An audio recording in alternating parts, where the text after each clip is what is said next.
మంచి మంచి రెసిపీస్ కోసం చెర్రీ షెఫ్ ఛానల్ని సబ్స్క్రైబ్ చేసుకోండి. హలో అమిగోస్, నేను మీ చెర్రీ షెఫ్. ఈరోజు నేను మీకోసము మష్రూమ్ పలావ్ రెసిపీ తీసుకొచ్చాను. మష్రూమ్ పలావ్ చాలా బాగుంటుంది, నాన్ వెజ్కి ఏ మాత్రం తీసుకోదు.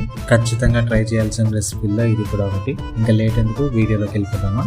ఒక కడాయి తీసుకోండి. కడాయిలో 3 నుంచి 4 టేబుల్ స్పూన్ వరకు ఆయిల్ యాడ్ చేసుకోవాలి. అలాగే 1 టేబుల్ స్పూన్ గీ యాడ్ చేసుకోండి. ఇలా గీని యాడ్ చేయడం వల్ల మంచి ఫ్లేవర్ వస్తుంది. ఇది కొద్దిగా హీట్ అయిన తర్వాత మసాలా సామాన్లు యాడ్ చేసుకోవాలి.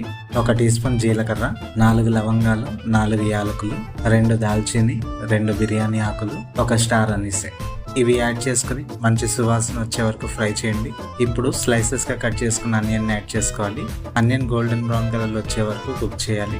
వన్స్ ఆనియన్ గోల్డెన్ బ్రౌన్ కలర్లో వచ్చిన తర్వాత పచ్చిమిరపకాయలు యాడ్ చేసుకోవాలి. అలాగే 1 టీ స్పూన్ అల్లం తురుము, 1 టీ స్పూన్ వెల్లుల్లి తురుము యాడ్ చేసుకున్నాను. ఇలా ఎప్పటికప్పుడు నూరుకుని యాడ్ చేసుకోవడం వల్ల మంచి టేస్ట్ వస్తుంది. ఇవి యాడ్ చేసుకుని పచ్చివాసన పోయే వరకు కుక్ చేయాలి.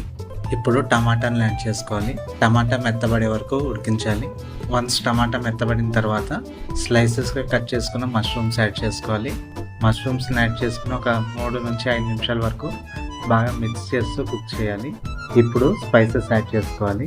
2 టీ స్పూన్ కారం, 1 టీ స్పూన్ ధనియా పొడి, 1 టీ స్పూన్ పసుపు, 1 టీ స్పూన్ గరం మసాలా, తగినంత సాల్ట్. ఇవి యాడ్ చేసుకుని మన స్పైసెస్ అంతా కూడా మష్రూమ్స్కి బాగా పట్టుకునేలాగా మిక్స్ చేయాలి. మిక్స్ చేసిన తర్వాత అరగంట సేపు నానబెట్టుకుని స్ట్రెయిన్ చేసుకున్న బాస్మతి బియ్యాన్ని యాడ్ చేసుకుంటున్నాను.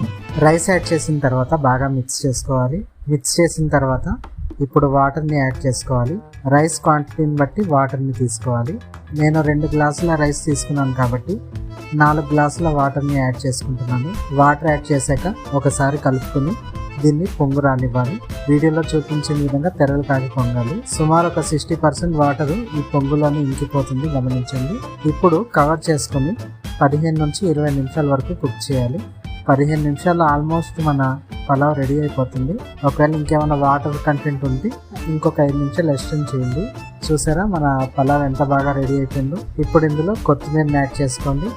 కొత్తిమీరని యాడ్ చేసుకుని స్టవ్ ఆఫ్ చేసి కవర్ చేసి ఒక 10 నిమిషాలు దమ్ అవ్వనివ్వాలి. 10 నిమిషాల తర్వాత దీన్ని సర్వ్ చేసుకోవాలి. అయితే ఇక్కడ సర్వింగ్ టిప్ ఏంటంటే, సర్వ్ చేసుకునే ముందు 1 టేబుల్ స్పూన్ నెయ్యిని దీనిలో యాడ్ చేసుకుని మిక్స్ చేసుకుని తింటే అల్టిమేట్ ఉంటుంది అసలు. ఇలా చిన్న చిన్న టిప్స్ ఫాలో అవుతూ చేస్తే మష్రూమ్ పలావ్ ఎప్పుడు చేసినా చాలా బాగా వస్తుంది. దీన్ని మిర్చికా సలాన్ లేదా రైతాతో తీసుకోవాలి. మిర్చికా సలాన్ మరియు రైతా రెసిపీని మీకు డిస్క్రిప్షన్ లో ఇస్తున్నాను, ఒకసారి గమనించండి. మరి వీడియో నచ్చిందా అయితే లైక్ చేయండి. ఛానల్ ఇంకా సబ్స్క్రైబ్ చేసుకోలేదా అయితే వెంటనే సబ్స్క్రైబ్ చేసుకోండి. మీకేమైనా రెసిపీ కావాలా అయితే కామెంట్ చేయండి. మరి ఒక మంచి రెసిపీతో కలుద్దాము. Cherry chef signing off.